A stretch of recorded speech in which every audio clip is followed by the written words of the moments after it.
Toshkent shahar soliq boshqarmasi tomonidan tadbirkorlar muammolarini o'rganish, ularga amaliy yechim izlash borasida tumanlar kesimida tekshiruvdan servisga tamoyil asosida ish olib borilmoqda. Bunda soha mutaxassislari biznes egalari bilan muloqot olib borib, o'z maslahatlarini berib kelishyapti.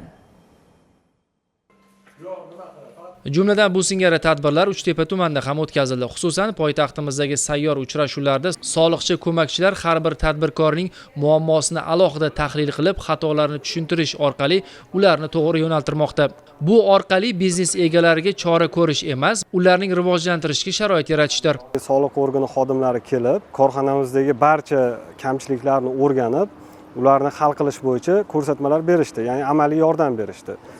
Masalan, shu barqarorlik reytingi joriy qilingandan beri bizda juda ham ko'plab muammo bo'layotgan edi ko'tarish bo'yicha. Ya'ni biz o'zimiz o'z boshimchalik bilan har xil ko'rsatkichlarni o'zgartirib, hisobotlarni qaytadan topshirayotgan edik, lekin o'zgarish bo'lmayotgan edi.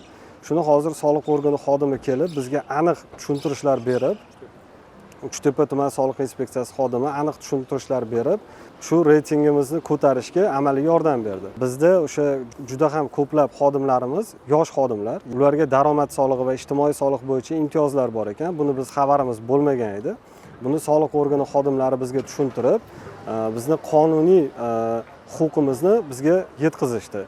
Uchrashuvda tadbirkorlarga huquqiy maslahatlar berish bilan birga soliq qonunchiligidagi yangiliklar bilan ham tanishtirib borilyapti. Ma'lumotlarga ko'ra, Uchtepa tuman soliq inspeksiyasi tomonidan kamchiliklari mavjud 408 ta tadbirkorlik subyektlariga soliqchi ko'makchi tamoyili asosida tushuntirishlar berilib, 1 milliard so'mlik qo'shimcha soliq hisoblangan. 369 ta korxonada esa 806 nafar xodim soni legallashtirildi. 452 ta obyekt ishga tushirildi.